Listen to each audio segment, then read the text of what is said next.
What up, ladies and gentlemen? Welcome to another edition of the Third Intermission podcast. This is the post free agency show. So, technically speaking, you might be hearing some stuff from a couple days prior, but I can assure you of a couple things here. Uh, we're going to try and make sure we keep you all updated on everything. So, of course, follow us on the socials at Toronto Third on X, Blue Sky, and Instagram. And you can subscribe to us wherever you get your podcast from. And that includes Google, iHeartRadio, Spotify, Apple, and our friends over at Podbean. You got myself and, of course, the right hand of the king, aka the Fedora Man, Mr. Avery McDougall, coming to you live, loud, and in color from Edmonton, Alberta. Avery, what's up? Yo, I promise y'all this show will be shorter than the NHL's first round of the draft. It'll be much shorter than that, trust me. Yeah. Oh my goodness, we got a lot to talk about right now. First things first, we do have a lot of trades that we did want to dissect, considering that um, trade deadline day, July the 1st, aka Canada Day, or let me rephrase that actually, free agency day on Canada Day. And of course, all these big names basically signing elsewhere. You got a couple sign and trades, and I think one of the biggest ones is coming out of Toronto. And I feel like you know what, like that really does need to be talked about. Of course, we do have a few podcast mates who have some quote unquote opinions about the whole thing, but we're going to dissect that as best as we can and as quickly as we can. We're also going to talk about the draft and how decentralized it was. And dude, it was long. That first round draft was longer than a Kardashian wedding, or even sorry, a Kardashian marriage. Like Jesus, it was long. Um, we're also going to look on, say, who hit a home run at the draft and who struck out at the draft. And then finally, we're going to take a look into the CBA and play a little Where's Waldo in the situation that's like what was different. Where can we find this? Where can we find that? What's gone? What's here? What's the biggest piece of foolishness? So much and more. But first things first, let's go to the monstrosity of the day, especially when it comes to Leafs Nation. Uh, Mitch Marner has decided to take a gamble on Lady Luck and get himself traded to the Golden Knights. Avery, what I gotta get your instant analysis on this because first things first, Homeboy signs an 8-year, $12 million or 8-year, $96 million contract and then gets himself traded to the Vegas Golden Knights, thus, I guess, thus ending the marriage between the Toronto Maple Leafs and the Mitch Marner camp. I gotta be honest, like I'm sad that he's leaving, but dear God, it's finally over. And I gotta ask you, like, how is the hockey world taking this right now? You know what? Finally, we all knew it was over. We all knew the marriage of Martin Lewis was coming to an end, and we now know where he's gone. He's going to Vegas, and I think it's just finally we can stop talking about the Mitch Marner where he's gonna go. We start talking about the fallout with Maple Leafs and the fans, and everybody gets a clean start. Everybody gets a clean break for a fresh start, and it's a one-for-one deal. Which Marner goes to Vegas, Nicholas Roy goes to Toronto, Mm-hmm. and he's gonna go to a team which the Vegas Golden Knights are looking to on the fly rebuild. We saw the news that Alex Pietrangelo is done for next year due to his hip injuries. He's done for next year and probably Mm-hmm. done for good. He probably not going to play again ever. But I look at them Leafs now. You can look forward now and say, okay, who else can we bring in now? And you can now focus on building this team around Marner. I'm sorry, around Nylander and around Matthews more. That situation is done. There's no more need to discuss it anymore because that was a big thing. Was we saw in the playoffs, we saw how once again the Mitch Marner who was needed wasn't there in the postseason, and now that's an issue for the goal lines to deal with, no longer a Leafs issue. So now you can move on, take your next step forward as a franchise without Mitch Marner, which for Leafs is a good thing. Looking at this whole thing, like you got to look at it from a Toronto perspective now. Mitch Marner has basically made himself public enemy number one, and we haven't seen any any signs of vitriol this bad since Vince Carter left back in 2004. Marner has basically villainized himself out of Toronto. And I genuinely feel like, you know what? Like, he's going to get the same treatment Carter got back in 2004, if not worse. Wouldn't you agree? Yeah, he's gonna get booed. Like he is going to take when it comes like that first game when Vegas is back in Toronto. He's gonna get booed. It's gonna be that heat. But the Mm-hmm. one thing I was talking to somebody else about this is that at least with Vince Carter, he was back with Vince Carter, and as the years went on, fans softened to Vince Carter. The Carter effect came out, and people talked about, wouldn't it be cool to see Vince play last year in Toronto? It didn't happen Mm-hmm. because remember, at the same time, Vince was a major cog in pushing basketball in Canada. Vince Vince set the culture in many ways when it came to Canadian basketball, Toronto basketball. Mm-hmm. What did Rich Marner really set? Like, I mean, yes, hometown boy, he was supposed to be the hometown kid here forever and ever. But what did Mitch Marner really set in terms of culture? Like, what did Mitch Marner innovate? What did Mitch Marner really do beyond? Like, Mitch Marner didn't really set a cultural standard. I mean, again, he had good years here, but Mm-hmm. there wasn't anything about Mitch Marner that made you think, wow, this guy forever and ever is indispensable in our team's history. I mean, yes, he'll be a part of it, but what about Mitch Marner made you think he's going to be endeared for the next 70, 80 years, really?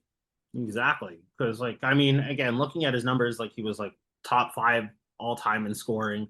Um, he's hit the century mark in points, say, what, once or twice within the last few years. He was definitively an Art Ross Trophy candidate, but he could not get himself there.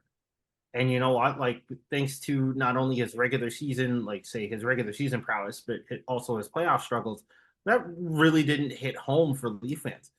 And, whether it was blunders against Montreal or Tampa Bay or even against Florida or even against Boston for that matter, like, he did not step up when we needed him to. And unfortunately, it paid off in dividends for most of these aforementioned teams. Yeah, Not once did it pay off for the Leafs. I know. Don't get me wrong. In due time, down the road, way down the road, people will, people will say, oh, he had some great years. We had, again, don't be wrong. 90-point guy had 100-point season as well too. In due time, people, when his career is over, in 15ish years, he'll come back. He'll do autograph sessions. He'll do the Leafs alumni thing, but he won't be revered in the same way Vince is because again the culture, like again, what did he really do to make you say, "Wow, this guy is a culture bearer, an innovator"? Mm-hmm. Compared to Vince Carter, we talk about guys who left. Compared to guys who are leaving, like Vince Carter in other Toronto sports, it isn't there for Marner. Like I said, he'll be honored when his career is over. He'll get his nice little return, but people aren't going to, at least from my perspective, aren't going to hold him in that same standard as again, the Vince. Even I mean, when their careers are done, I see the guys who are going to be in terms of the icons of a certain era. To me, it's going to be Mm-hmm. more. It'll be more so guys like Austin Matthews, William Nylander, and Nazem Kadri than say Mitch Marner. Yeah. That's completely understandable. Um, we do wish him the best of luck in Vegas, but when we see you, it's going to be on site. So, like, get your tears out of the way. You're about to be checked into the boards, and you're about to be made an example of when you come back to the Big Bank Arena. That's all I'm going to say. So, anyways, we have some other stuff that we want to actually tie into real quick. Of course, some other big signings as well. Florida retaining most of their core with Aaron Ekblad, Sam Bennett, and the other big name that has been circulating not only for Toronto but for Boston as well. Brad Marchand actually signing a 6-year deal as a 37-year-old. That's absolutely insane. So we're going to try and break things down, try and break down some of the numbers really, really quickly here. Of course, Marchand re-signing with the Panthers at 6 years with an average annual value of 5.25. Evan Bouchard retaining a contract with the Oilers for 4 years with an AAV of 10.5. Ivan Provorov signing with the Blue Jackets for 7 years with an 8.5 AAV. Aaron Ekblad, as we mentioned earlier, 8 years, 6.1 AAV, going for a total of 48.8 mil over the next 8 years. Some other big signings too. Patrick Kane re-signing with the Red Wings. Vladimir Tarasenko, excuse me. Or actually, I may have messed that name up. I apologize, folks. Tarasenko, of course, being traded from the Red Wings to the Minnesota Wild. And yes, it is Vladimir Tarasenko. Nick Hague, of course, who was an original trade prospect for the Leafs in the sign and trade earlier today with Mitch Marner. He's going to Nashville in exchange for Colton Sissons and Jeremy Lauzon as well. Going back in reverse. Few other transactions that went down as well. The Leafs acquiring Matthias Michelli from the Utah Mammoth for a 2027 conditional third, and Caden Primo going from Montreal to Carolina for a 2026 seventh rounder. Obviously, there's going to be more big signings, and we are going to drop some of that breaking news come Tuesday. And we will have everything posted for you, say, Tuesday night as we do a post-game wrap-up. We will definitely look into spaces for that. So be on the lookout for that, folks. Avery, any surprises for you so far? I think the surprise for me is Florida bringing back Marner, Ekblad, and Bennett. I was certain that one of those guys. Yeah, no, Marchand, Bennett. Sorry. I figured one of those guys would have been gone out of Marchand, Bennett, Ekblad. I figured one of those three. Because my thing was, how are you going to keep all those guys under the cap? So it appears possibly the odd name out I've heard is Carter Hagee. He might be the guy on his way out to make that money work. But yeah, the deal for Brad Marchand is interesting because that goes until he's 43. And granted, in hockey, we've seen guys play past 40, no problem. But it's a matter of, can you stay healthy? Can you handle that wear and tear for that long before it becomes albatross of a contract? So we got to wait and see when it comes to that with Brad Marchand. And another guy who you mentioned right there, Matthias Michelli, someone who goes from Utah to Toronto, David. He's someone who I've watched before when he was playing back when the Mammoths were in Arizona. And he was a part of that core in Arizona with guys like Clayton Keller, Logan Cooley. I thought to myself, this is going to be a team to be fun to watch for a while. I think he's going to be a part of that Utah team that would make the playoffs eventually. He's out. He's going up north. And that is a solid forward that has done the work, solid left winger who will give you a nice 40 to 50 goal, 40 50 point campaign. Eventually, I think he'll be a guy who can give you a nice 20 goals a season. So that's the kind of guy who I think will fit in nicely to Toronto's top 9 next year. The only question is, say, can he repeat his performance from 2 years ago under a very bright light like Toronto? I mean, it'll be tough. That's going to be the big thing for Brad Sullivan, to give him that space, give him those opportunities to try and succeed. I do think he will. And at 24 years old, his game is still growing. His game is still developing. But I want to see what he can do, because that's a guy in which, if you can get him going, you can get his game fully fine-tuned in Toronto, he could be a Leaf for the next decade. Could definitely see that happening. Of course, there are some other prospects that the Leafs we do want to tie into really quickly here. Like, of course, for example, Harry Nancy, Lucas Koblar. I do believe I may have messed that name up, so correct me if I'm wrong. Jordan Hlocker from the Kitchener Rangers, and so many other draft picks that the Leafs have drafted over the past weekend. Oh, I thought I lost you for a minute. Sorry there.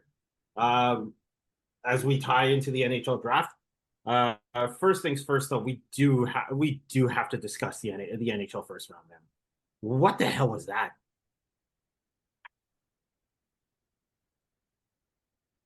Avery, you still there? I'm here. Oh, okay. Perfect. Thought I lost you for a minute. Um, I gotta be honest, man. That whole decentralized draft, it just took too long. Like, I think one of the biggest things that ESPN really just gets out of the way really quickly is the fact that, like, say, when it comes to the NBA draft, it's like, hey, you get your draft picks, you do your interview, you get out of there. And of course, like, I think it's one of those things where it's like we have to talk about the Raptors draft pick for a hot second, and then we also have to talk about Ace Bailey as well. But there was a lot of negative comparisons between, like, say, a Raptors, or sorry, the NBA draft and the NHL draft, where it was like, oh, all these kids were like super happy and blah blah blah blah blah, but there was no emotional aspect to it. Whereas, like, you had kids in the NBA like literally crying and coming out with gold chains and all that stuff, and it's just like, dude, just say you're a racist and move on. But like, essentially, like, it's night and day. It's night and day with the NBA and the NHL. Obviously, it's two different sports, but it was just absolutely insane to, like, literally sit there for 4 hours, and like the top 5 picks took an hour to get done. I if I'm a hockey fan and, like, I'm trying to see some of these kids finally get their moment, like, dude, do not make it longer than like 10 minutes at most. Like, that's insane. Like, how is it that the NBA can have 5 minutes, like 5 minutes between picks in that situation, but like the NHL can take like a swift 30 minutes to do the first round pick, and then just do some foolishness, and then go to the second pick right after and take another half hour, essentially. Like, again, like, that really turns me off from the NHL draft as a whole.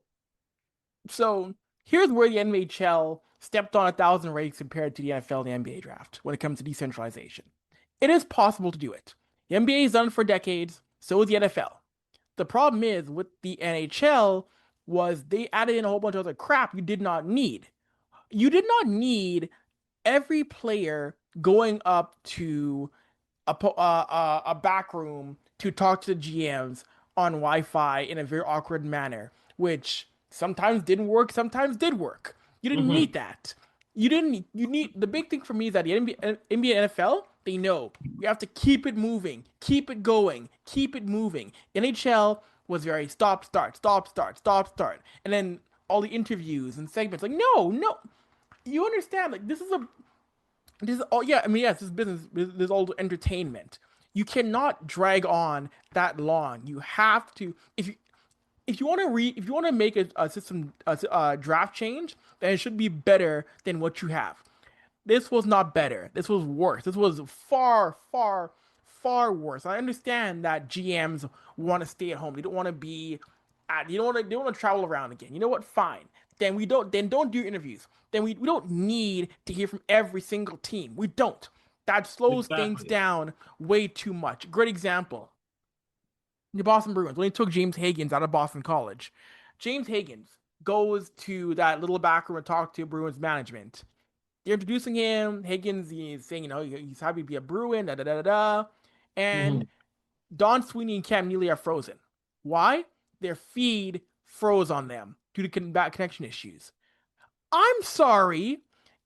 Make sure everybody's Wi-Fi is good on that end for every single team beforehand. There can be no errors or issues like that on live television. It's bad programming and it's embarrassing. And It's you made insane. Stormy Bonatani on the fly have to pivot when it comes to finding ways to again fill in that gap while you're trying to get the connection back up again. That was a Mm-hmm. horrible look for content. That was embarrassing. Keep it moving, keep it going. You don't need to have everyone talk. That added an extra 5 minutes for every single player taken. Also, too, there's another point where if a team trades up to get someone else's spot, I'm sorry, the clock should not reset for that team. You want to trade up? You go to the podium immediately with your selection. There's no more. Oh, we're resetting the clock for you. No, no, no, no, no, no, no, no. You're trading up. Go to the podium right there and make your pick. Exactly. You don't get more time. It's mind-boggling that like say we have to discuss this because like even hockey insiders were absolutely going wild about this, and it's like why do we need to have a 4 hour first round, especially in the NHL? Like I remember when the NHL draft was like what two the first round was like what maybe an hour 2 hours long at most. At least things got moving. Yeah, there's like so many different parts and like each segment or each draft segment was like 10 minutes at most. Ideally speaking, like you know what, everything was streamlined. And there were also GMs, coaches, player personnel, um, and just executive teams, literally with like a whole whackload of tables and phones there. At least at least everybody was there, and it was just one, I guess, one big happy family, so to speak. Yeah. And it sounds like it's a near certainty that next year's draft will go back to the old format of how it used to be, which is good because you cannot have a repeat of this again next year. I'm sorry. You can't have this Mm-mm. many issues go. And it's too bad because don't get me wrong, there were some segments which were cool, which were actually funny. Like I thought it was I did like when Roger McQueen went to Anaheim. I thought it was kind of funny how they immediately took him to Disneyland and he was with Lightning McQueen. Like I did like the fact that I did like the fact they played into that kind of goofy things. I did like it's kind of funny, but Mm-hmm. it was too far and way too infrequent. Which had a good segment like that, which actually made me think, okay, it's kind of full fun and cool. Again, like go back to how it used to be. Let everybody be there. Just avoid this again. And I really do not care about all the GMs who want to stay at home. I don't care because you're in. Too bad. It's a part of your job. Go down there, get your work done in person, suck it up. I mean, again, it's business. This was a bad operation for this year. And the From NFL, start to finish. yeah, again, the NFL can do it because the NFL and NBA know how to get in and out within a hour and a half, 2 hour window. The NHL couldn't Exactly. do that. If you cannot be signing off from round one after 2 hours, you failed. It was outright insane. I mean, the special guests and everything were great, but like it was just a lot. And to have like what Charlie Conway and Connie Monroe from the Mighty Ducks series actually announced the Anaheim pick. Happy Gilmore, aka Adam Sandler, doing the um doing the Boston pick. Mhm. That was cool in itself. Having Bailey doing this from the WWE doing San Jose's first pick. Uh, Mind you, um, folks, we'll be right back. This is the Third Intermission Podcast. All right, folks, we're back. You're listening to the Third Intermission Podcast. We're going to jump ahead really quickly to the draft picks for the NHL draft in the first round. Of course, one of the biggest names that popped out for the first round was, of course, Matthew Schaefer going to the New York Islanders and what is believed to be one of the craziest bounces in the NHL draft lottery. Um, Islanders get a really great pick, and also you get a really great moment with Schaefer as his mom had passed away due to breast cancer, and it was just a very poignant moment. As like say, it was one of those feel good moments where like say you know, you get to honor his mom and like the jersey like literally had like the breast cancer ribbon on the breast cancer ribbon patch right on the shoulder. And it's just like, it was a very poignant moment. Avery, I want to get your thoughts on that really quickly. Yeah, no, that was super cool to see. And he's someone who has been deserving of being number one pick. Great year in Erie, and again, really, really great kid. That was a very emotional moment for him in terms of what he went through. And I thought that was handled with class by Islanders. I thought Matthew Darch and Islanders handled out with a lot of class. Mm-hmm. And they show, hey, they value him, they value his journey. So I liked what they did for that. And I wish him the best in Long Island. Yeah, so do I. And you know what? Like that's very significant, not only for him but also for his family and also for the Islanders organization. So that was very classy on their part.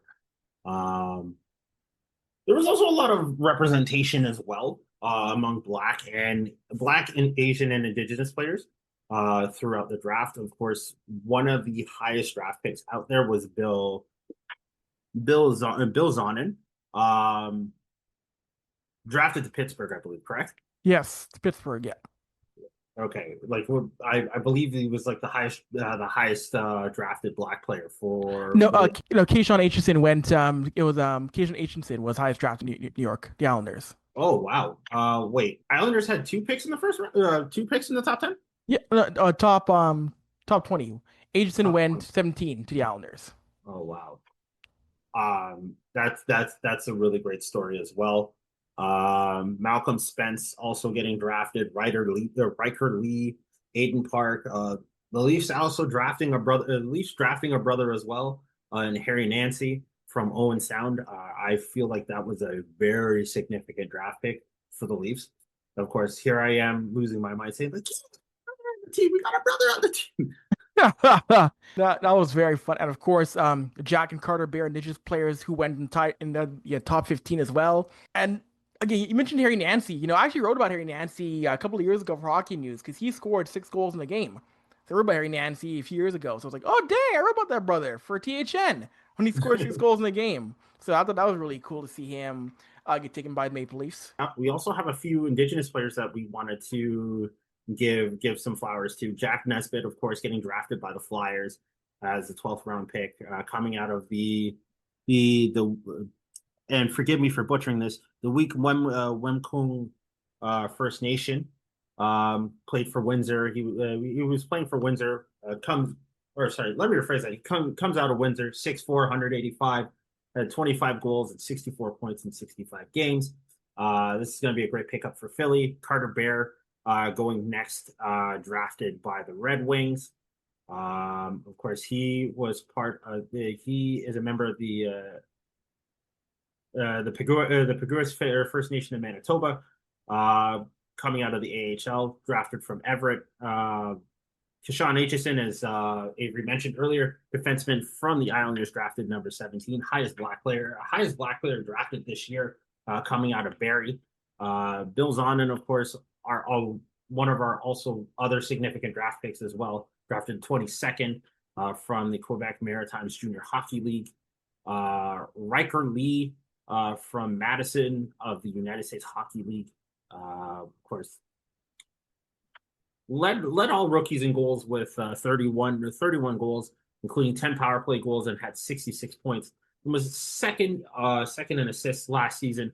Of course, hailing from Wilmette, Illinois. This kid came out of Taiwan. This kid came out of Taiwan, and you know what? Honestly, let me rephrase that. This kid is of Taiwanese descent, as his father emigrated from the United States from Taiwan and committed to Michigan State for next year. Very great story coming out of there as well. Avery, I know you definitely want to say a few things as well really quickly, so you're more than welcome to go right ahead. You mentioned other players of color. You mentioned Aiden Park, who was drafted, Richard Park's nephew. And the funny story, he's team by the Oilers, 223rd overall. And I think the funny story went around was that Aiden Park didn't think he was going to be drafted, figuring, you know what, let me see what's going to happen. Comes to day 2 in just a hoodie and shorts, figuring, I'm not going to be taken. Gets taken by Edmonton and walks down to the appointment in his hoodie and shorts. That's kind of a funny thing where, he didn't think he was going to get drafted. He's ready to leave, gets taken, it's like the second last pick of the draft. So that's kind of a cool story. And again, comes from great hockey pedigree, Richard Park, long-time NHLer, as his uncle. And I look at just another name that went in his draft, Simon Wang, born in China, wants to help, highest drafted player of Asian descent in his draft here, went 33rd to San Jose. And Simon Wang talked about, I mentioned, wants to grow hockey in China, wants to give back to Chinese hockey on the mainland. And I think to myself, the fact that a kid like that already knows he wants to get back to hockey in China, wants to grow the game, that's a great thing. And a player taken that highest drafted player born in China ever, that is a great thing to see, in which these kids are saying, hey, I'm going to give back because I know it's it's my duty to give back and make hockey grow in different parts of the world. I think that's a great mentality to have. Mhm. And that's how we're going to get more people interested in the game, involved in the game, because we see it how. The idea of, if I see it, I can believe it, I can achieve it. Like, look at Bill Zonin. He talked about how he first watched hockey, he saw PK Subban, he said, "Can I play hockey?" Because he saw PK. And when people tell me, we want to say that nonsense about, oh, why does color matter? Why does race matter? Oh, the best players. Like, BS. Shut your mouth for a second. It's like Seeing measure B. someone, seeing someone who looks like you impact, especially in hockey, that matters. That is important. Seeing somebody looks like you on the ice doing their thing. Seeing someone in management who looks like you. Seeing someone in media, a reporter, a host, an official, whatever it is, in and around hockey, and you see that, it matters. So don't give that crap about, oh, well, I'm colorblind. Oh, I'm this and that. You're ignorant. You're an idiot. No, I fully agree with that. And honestly, like the game of hockey did, of course, pop up in China. Or well, it has been in China for a while, but it wasn't as popular until the Beijing Olympics back in 2022, which is absolutely Yep. significant in its own right. So, you know, It was growing. They had two C-Dub teams in China. So yeah, yeah. of course. And like there are a couple Chinese teams in the Continental Hockey League out in Russia. So of course, like we would love to see the game just explode and be as just as eccentric as the NHL is, if not say 10 times better than the NHL. And hopefully, it will grow to say have more Chinese players in the game or more players of Asian descent, to tell you the truth. And you know what? Like I'm all for it. You know, I don't mind seeing African players into hockey because, like, you know what, we have two African teams at the Worlds now, right? They're in Division 3 as it stands. We could potentially have a team West Indies or a team Jamaica, within say eventually within the top flight within the next 10 years. So of course, representation really really matters in this scenario. Of course, Carter Amico, who played for the United States national development team. He got drafted by the Flyers. Malcolm Spence, from Erie. He got drafted as well by the New York Rangers in the second round, drafted 43rd overall. The Leafs drafting their first Asian player in a very long time, in William Bell. He his mom's Chinese, his dad's American, and he actually lived in China. Like I believe that's the first player of Chinese descent in Leafs history. I could be genuinely wrong in that situation, but this is something completely crazy. You so many other names as well that could be bounced around in this situation. Shamar Moses got drafted to the Florida Panthers from North Bay. Talks about some of our most significant friends, and Anthony Stewart, Kevin Weeks, Joel Ward, Wayne Simmons, of course, the general of Scarborough himself, and former Stanley Cup champion Devontae Smith-Pelly. That's a very significant. Those are very significant names, especially within Black hockey. And this kid's from Scarborough. You know, why he's being drafted from Florida, or drafted to Florida, I'm never gonna understand. But you know what? Hey, it is what it is at this point. If he fits a need, he fits a need. But I hope he comes home. I genuinely hope he comes home. So many big names. So many big names of, like, say, minority descent going into the draft this year, and I feel like this is a very high number. And honestly, it's going to continue to grow within the next few years. So I'm very hopeful to see that just significantly and exponentially grow in a positive manner. And for those of you who feel that, like, oh, we shouldn't be talking about color or what have you, it's like, listen, you get a box of crayons. You go to a store, you buy a box of crayons. You're going to see a whole bunch of different colors. You're going to see colors that you don't like. You're going to see colors that you're going to want to use. You're going to have to deal with it at one point or another. Moving on. Last but not least, we're going to talk about the new CBA deal of the NHL and the NHLPA, signing a 4-year deal to extend the collective bargaining agreement and it will extend into, it will actually start as of the 2026-2027 season. Avery, I'm going to let you take this one really quickly here. Mhm. So we won't go too long in this, but there's a few major points that are going to be involved in the new CBA. One of them being deferred salary. That is going to be gone as of the 26-27 season. Of course, we know infamously Frank Bertrand's contract with the Anaheim Ducks had deferred money, which a lot of teams did not like. They didn't like the fact that they deferred money deal. That is going to be done. There's going to be full-time e-bugs, emergency backup goaltenders. So no more Mm-hmm. random Zamboni drivers filling in as goalies. It'll be a full-time e-bug that also travel with teams. That's going to be a thing Mm-hmm. now going forward, as of the year after next year. No more dress code. So there's no more dress code in the league now. So you don't have to wear a suit and tie on certain teams. You can dress how you want to. So I wonder how that's gonna look because there are some players who are some guys are fashionable. A lot of guys are not. So you're probably gonna see a lot more casual outfits now are coming to the rink as of 2026, September 2026. And the other big one, the season's going into 84 games as of 26-27.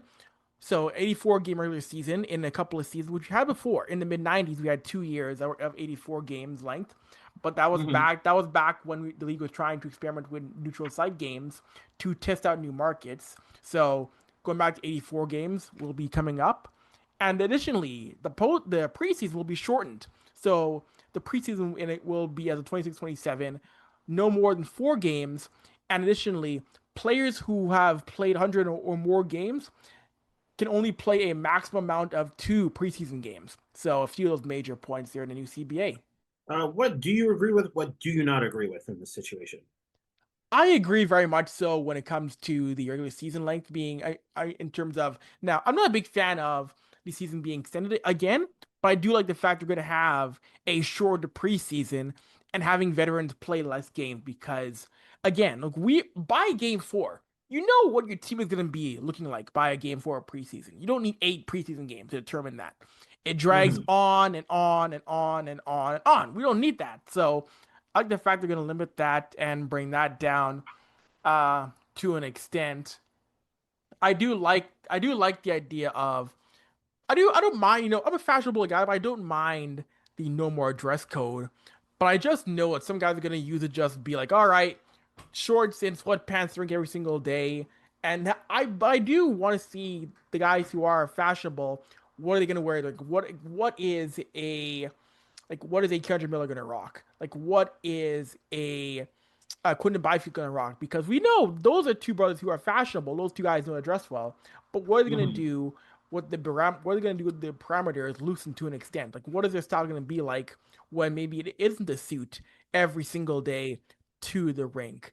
And when it comes to e-bugs, now I thought it was only a matter of time. I thought with e-bugs they were gonna make it a rule in which they're gonna have a full-time bug because I know it's quirky that NHL had, you could have a random guy in net, but Mm-hmm. I always assumed one day the league would formalize and say, you know what, no, we can't have a random guy who's an accountant by day filling in for a game. I saw it coming where the NHL was gonna put their foot down eventually and say no. Yeah, it was fun for a headline, but we can't have this random guy being in net. So I wasn't shocked to see them formally say no. E-bug has to be a full-time employee, and E-bug is probably going to be most likely, uh, um, it's probably going to be like a third string college guy or a minor pro guy who will be there all the time. So, Mm-hmm. I think the one thing that really is going to stick a hole or really going to burn a hole in some players' craw is when it comes to free agency in a couple years.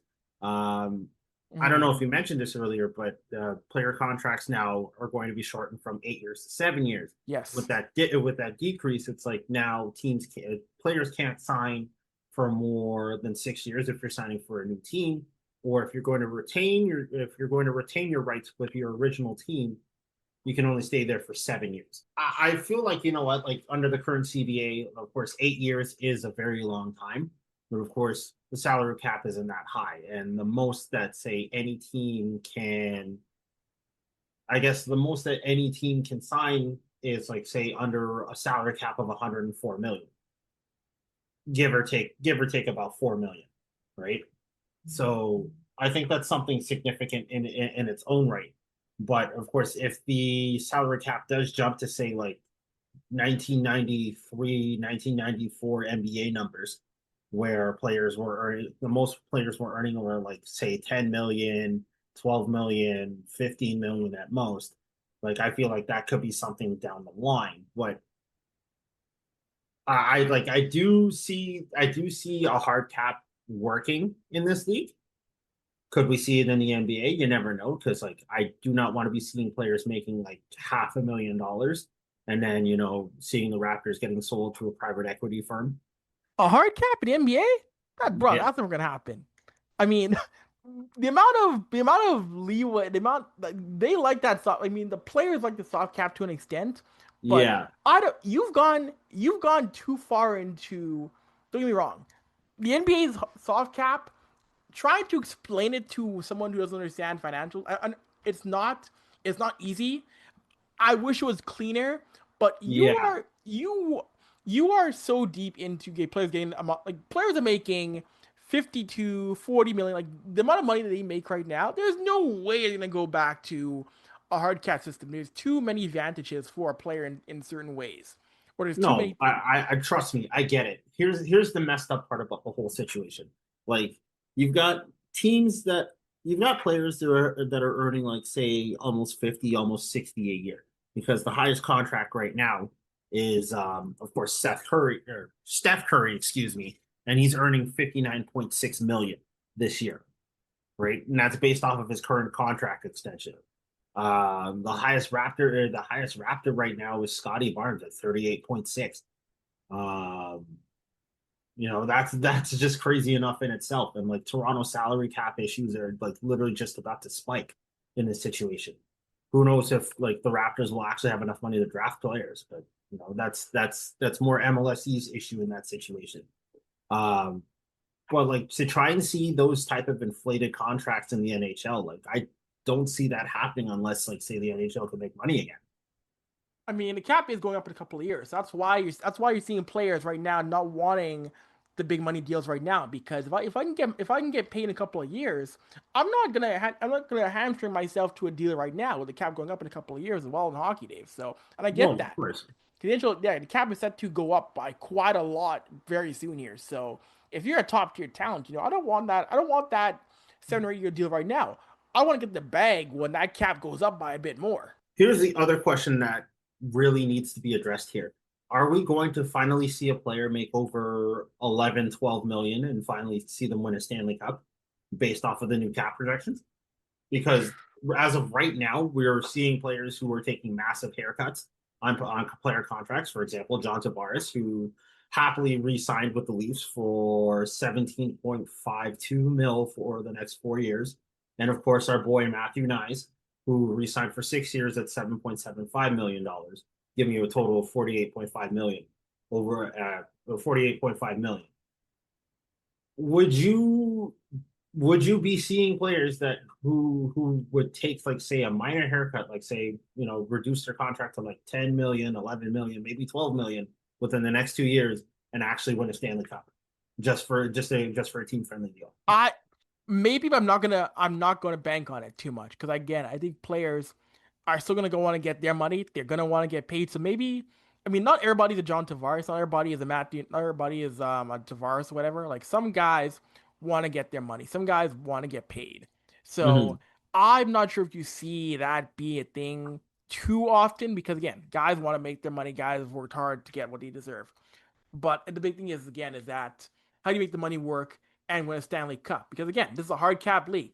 There's no leeways that allow you to go over that cap. So it's gonna be tough. Mm-hmm. I do think someone will do it. I do think it has to happen eventually, but I'm not sure who. I gotta see who takes the big money first before I'm convinced a team can win. But I think it's certainly possible.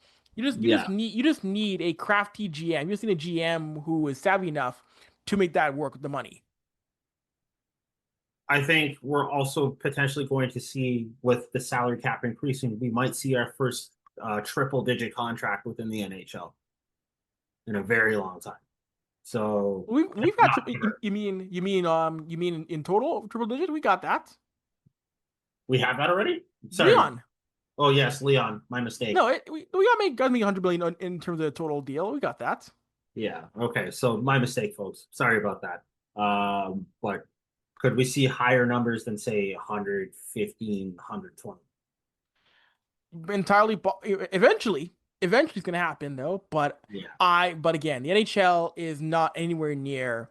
They're not anywhere near the NBA or the NFL or even MLB. Like that kind of money, it's going to take a long time Uh-huh. before we see the NHL making that kind of money. Like I mean, the cap's going to go up, but the Mhm. NHL has a lot of catching up to do for where they're making money that threatens the other three leagues in terms of salary. Yeah, We're a long ways away from that. of course. All right. Well, on that note, we're going to cut this short for this lovely evening here. Folks, like we have stated, we are going to keep an eye on NHL free agency as of course, this will be posted, say, I guess, post free agency. This is a Yep. post free agency. So we're also going to be doing like a post game analysis on Spaces on Tuesday. On Tuesday, when free agency is done, the first day of free agency is done. We might be doing a post game episode for that. So keep your ears and eyes open for that. Of course, I want to say thank you, Avery, for coming through, and of course to you, the listener, for letting us grace the space in between your head top. We will be back again later this week to go over the first week of NHL free agency, and hopefully the moratorium is lifted and players can finally sign in the NHL. So until next time, make sure you drink your water, mind your business, and deuces. We'll be back soon.